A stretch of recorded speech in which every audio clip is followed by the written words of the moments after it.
Three events that took place on the Feast of Holy Epiphany, the celebration of Christ's baptism.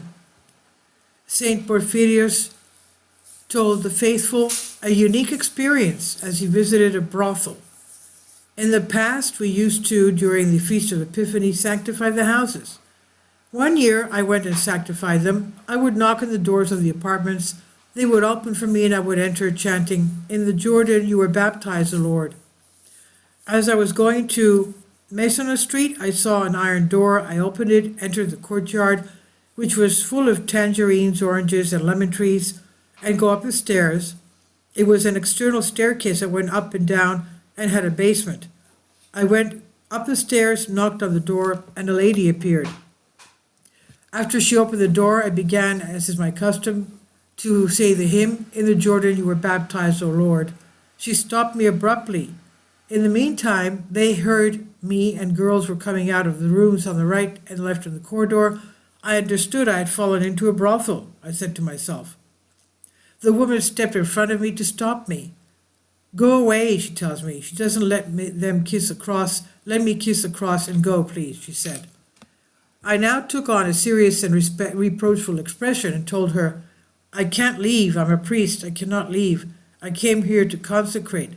"Yes, but it does not make them, don't make them kiss across," the lady said.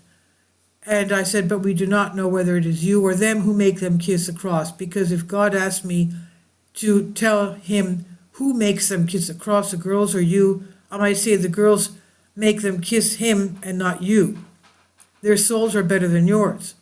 At that moment she blushed a little, so I said to her, "Let the girls kiss across." I motioned for them to come closer. I sang more melodiously than before in the hymn, "In the Jordan you were baptized, O Lord," because I had a joy in me that God had saved things for me to go to these souls as well. They all kissed the cross. They were all well groomed with their colorful skirts, etc. And I said to them, "My children, happy birthday. God loves us all. He is very good and makes rain on the just and unjust." Matthew 5:45. We all have a Father, and God is interested in all of us. We just need to make sure that we get to know him and love him too and become good. Love him and you will see how happy you will be. They looked at each other in amazement. Something took hold of their troubled souls. I am glad I finally tell them that God has made me worthy to come today and sanctify you. Happy birthday. Happy birthday, they said too, and I left. Dr. Konstantin Korotov of the Russian Academy of Natural Sciences says, "We did a lot of experiments to see what effects the properties of water has, like magnetic fields, electrical field, various objects, and of course human presence and emotions, and it was clear that human emotions had the greatest influence on water. In Professor Korotkov's laboratory, countless experiments have been conducted on the influence of our emotions on water. A group of people were asked to project positive, very positive emotions of love, tenderness, and care onto a glass of water. Then they replaced the glass of water with another and were asked to project opposite emotions of fear, anger, and hatred. After that, measurements were taken on the samples. The results were exactly the opposite. Love raises the energy of water and stabilizes it, while aggression reduces its energy and has drastic changes in the water. Many laboratories around the world repeated the experiment that produced similar results. Water from the same container was divided into two bottles. One of them was subjected to external stimuli that changed the structure and property of the water it contained. The water in the second bottle acquired the same structure and properties after some time, even though the two bottles were in considerable distance apart.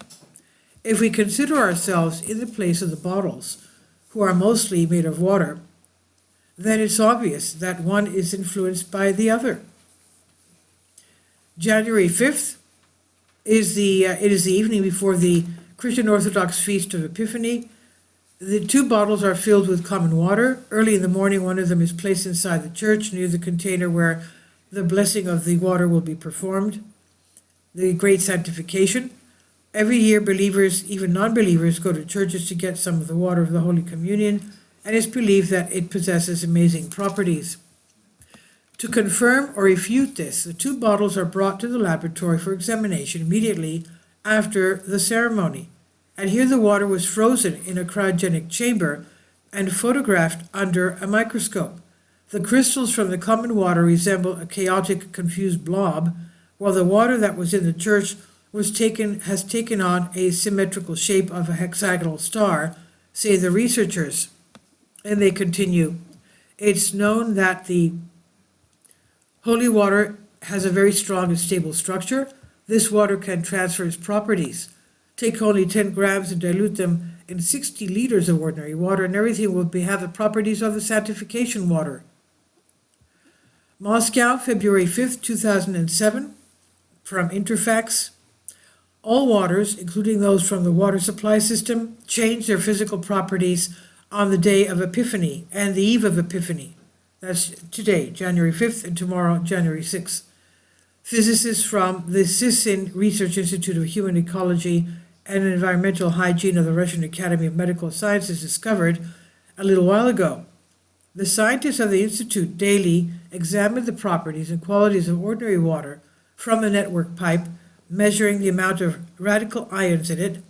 Since January 17, the eve of Epiphany, according to the old calendar, which is January 5th today, the level of ions began to rise and the water began to soften. The pH level of the water also rose, making it less acidic. The daily reports on, as expected, the maximum activity reached on the evening of the eve of Epiphany, the vigil of Epiphany. The high concentration of ions made the electrical conductivity of the water equivalent to that of an artificial catalyst, electrically saturated water. The electromagnetic activity began to fall after the morning of January 5th and January 6th. The reason for the rapid rise in the electromagnetic activity of water on Epiphany Day was a large concentration of ions in the Earth's lithosphere, which is a real reservoir of electrons, which transfers most of them to the water. This was said by Dr. Anatoly Stekin, an experienced researcher. The researchers also measured the level and quality of the structure of the Epiphany water, freezing for this purpose water from the water supply, from the Moskva River, and from a church well. Even the water from the supply system, tap water, which is usually far from ideal, looked harmonious under the microscope when we froze it, Stekin said. And this is from PhD Dr. Ilias Kalioris, International Studies Professor and author, former member of the Parliament of Theotida. And I wish all of you a Happy New Year. Please leave your comments and thank you for your support. Support my Patreon account. The daily posts are 5 videos daily, and they are totally different from what I have on my YouTube channel. Thank you so much for your support and that you find all my content so interesting. You'll find the Patreon account details in the description box below.